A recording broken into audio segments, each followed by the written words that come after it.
Bonjour, hi, and welcome to my apartment atelier.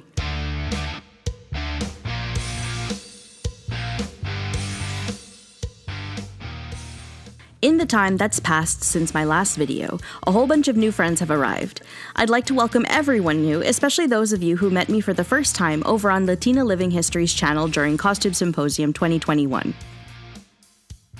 If you're coming from the Release the KALKBRÄKEN panel, you'll already know that this group project involved 10 members of the international CosTube community using the same IKEA fabric to make ourselves some snazzy new clothes. This fabric is 100% cotton and features a floral design by Malin Gelundsvan that is, as it turns out, historically adequate. I decided to use my yardage on a history-bounding piece for my late summer wardrobe, and I'll explain why a little later on in the video. For now, while I finish up ironing all this cotton, go grab a drink and a snack, and once you're back, let's see how this goes.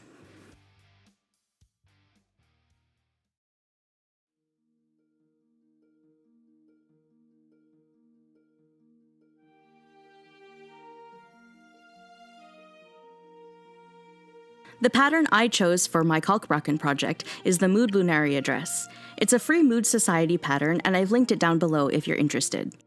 You do have to print it out on regular printer paper and then assemble it before cutting it out. And because I don't like dealing with pieces of paper that don't want to stay taped together or stay flat, I traced out the larger pieces onto some 1-inch gridded easel paper.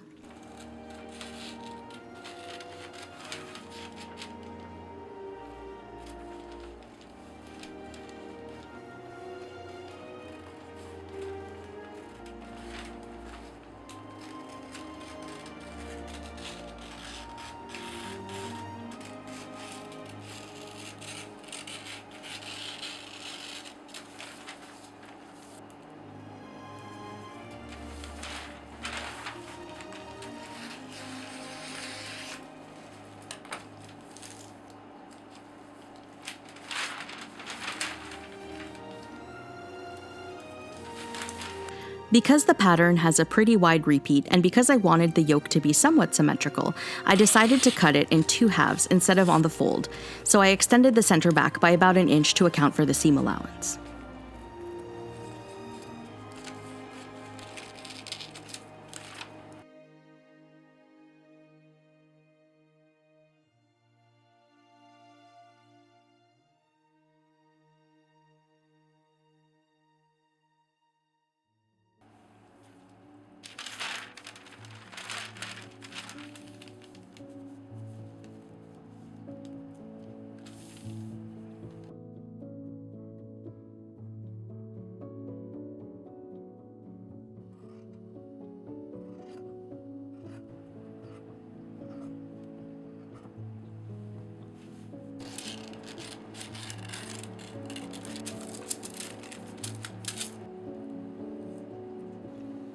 I ended up tracing the extended yoke piece again onto some tracing paper, so I could pick one of the flowers and match a focal point on both sides of the yoke.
I marked all the seam allowances on all of my pieces, and then I also went ahead and added fusible interfacing to one collar piece.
With all of the pieces prepped with their seam allowances and markings, I serged the raw edges before getting to work on attaching them to one another.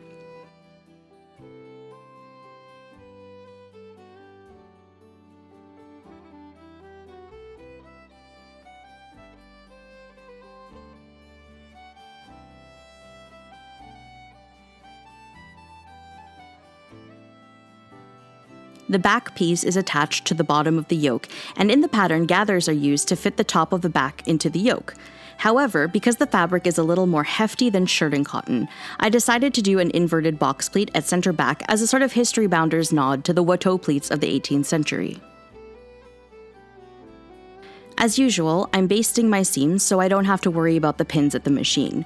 Unless I'm sewing a long straight line, I tend to prefer basting over pins because when I'm trying to sew around curves or finicky spots, the last thing I want to worry about is impaling my fingers on pins.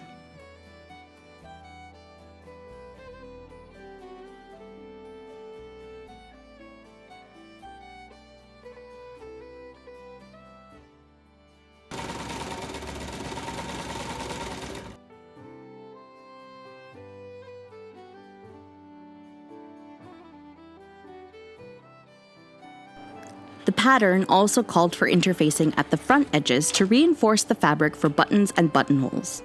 I decided to add a sort of button band extension to the front for the holes, and to double over the edge where the buttons will be mounted, rather than using the suggested single fold.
The side where the buttons go remained true to the original finished dimensions of the pattern, but the extension made the other side longer than the corresponding half of the collar, which actually turned out really well for me, because with short-standing collars like this, I tend to look like a founding father, and the little gap I created neatly circumvented that particular aesthetic.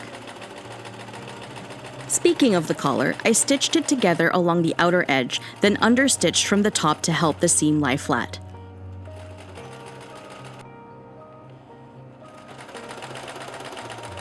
I then pleated a bit of vintage lace all around the neck and basted it down before sewing the collar to the body.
I stitched the dress at the shoulders and pressed those seams out in preparation for pockets.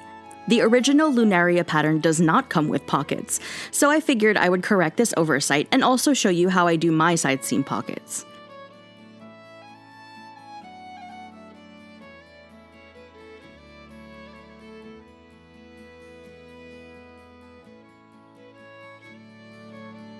Each fashion side gets one pocket piece sewn in with right sides facing.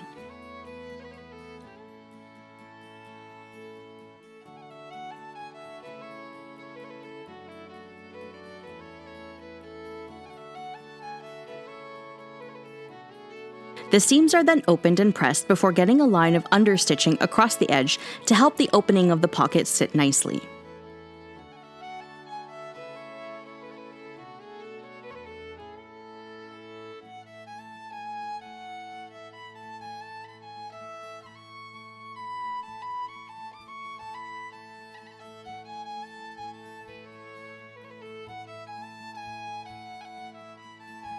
The two sides of the garment are then joined, right sides facing, and sewn from the top along the seam allowance, around the edge of the pocket, and straight back down to the hem.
I ended up finishing my pocket seams off camera on my serger, but you can serge the pieces beforehand, bind them off, use pinking shears, or try French seams.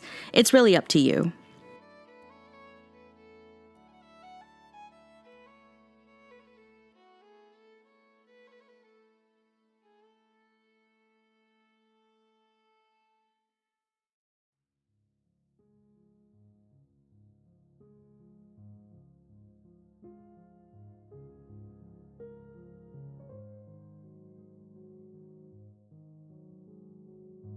The sleeves on this particular dress were the main reason I chose this pattern. As soon as I saw the gigantic cuff on the pictures from Mood, I immediately thought of 18th century engagements and realized I have some wide lace that would work really nicely for history-bounding level engagements.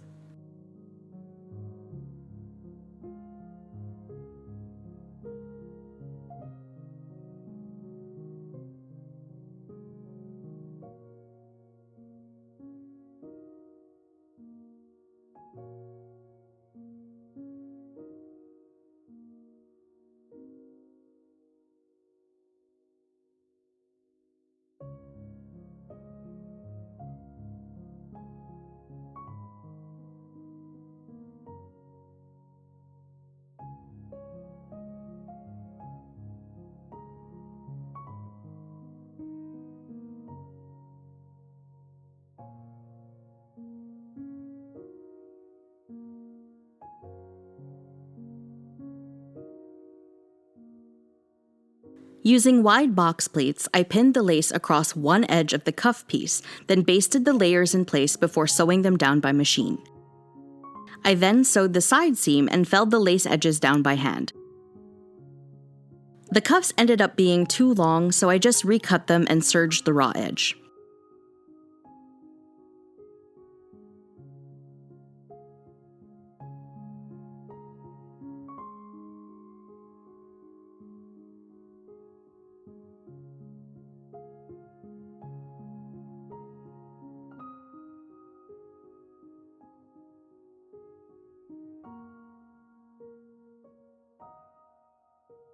I sewed up the seams for the top half of the sleeves before setting them, then basted the sleeves in place at the shoulders.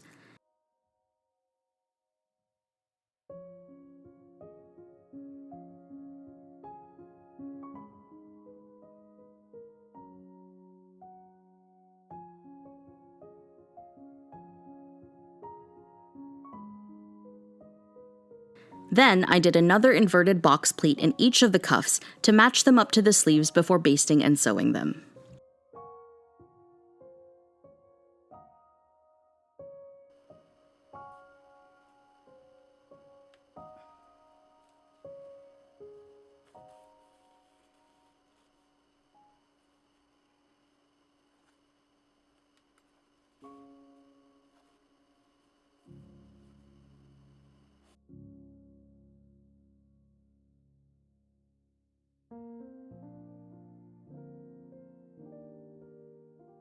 To assemble the sleeves and cuffs, I first sewed the non-lacy edge of the cuff to the bottom edge of the sleeve.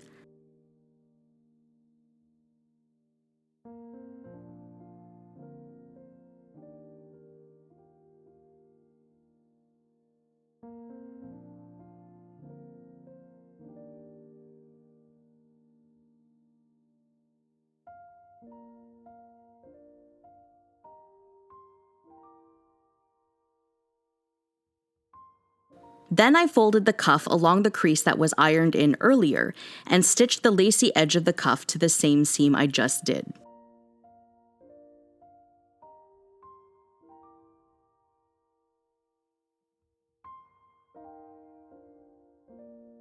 I ran a top stitch around the cuff along the crease to secure the fold to the sleeve, and then gave everything a good press before removing the basting threads.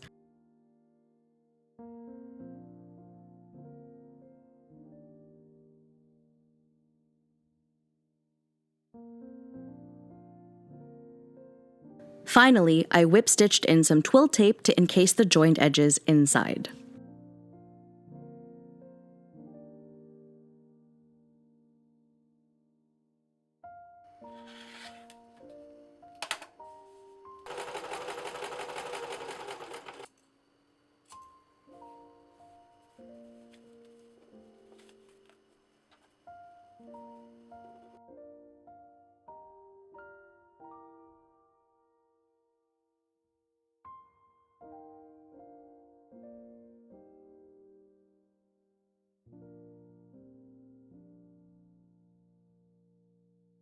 A break was very necessary after those sleeves, but I still needed to make some progress on this.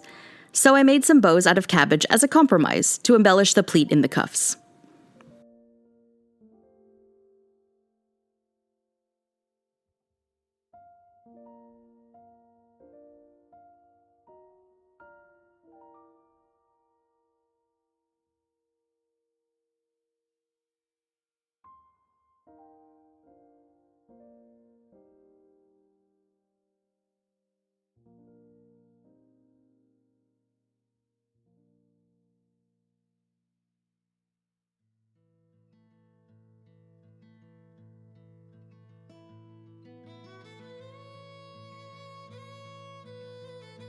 To add the buttonholes, I measured out where I wanted them to go and marked the placement with pins.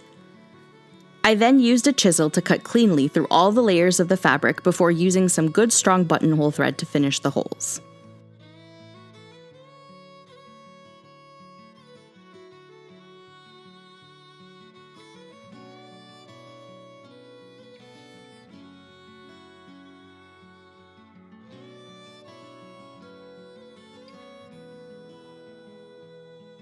I cut and sewed each buttonhole one at a time, just to minimize any accidental stretching or fraying while I manipulated the garment during hand stitching.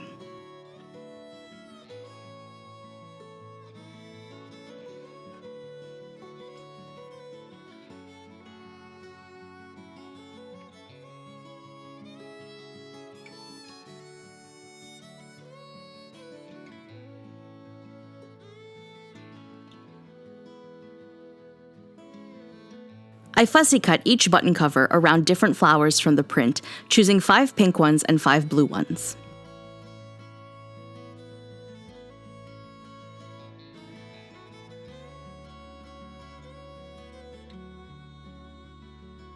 The button blanks I used came with these little setting pieces, but I found that using the mallet as well made much quicker work of this step.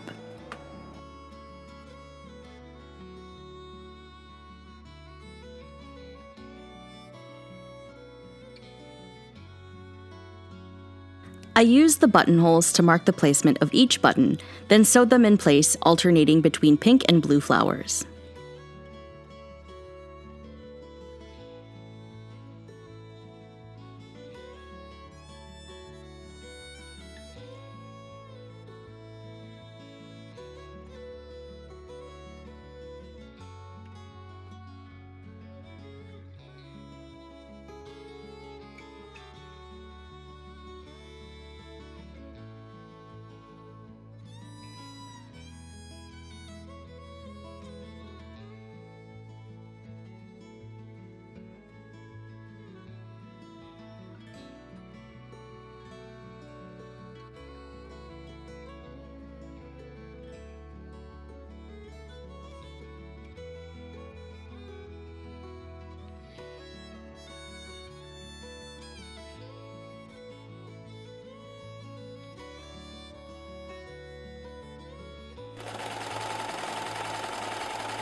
Apart from using home decor fabric to create a new dress for myself, one of the things I really loved about this project was using the same fabric as 9 other people from all around the world.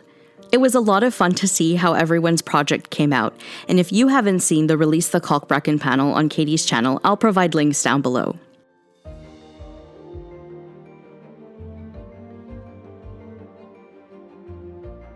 I had enough cabbage left over from my cut yardage to make a matching mask for myself, because if you're not coordinating your handmade ensembles to your public safety equipment, are you even a sewist of this decade? If you haven't subscribed yet, please consider hitting that button and ringing that bell to stay tuned for new projects and some channel updates in the next little while. If you're here from one of the Cozy 2021 panels I was on, thank you again so much for joining me. You can also follow me on Instagram for all kinds of updates in between videos. I hope you enjoyed your visit today. À la prochaine.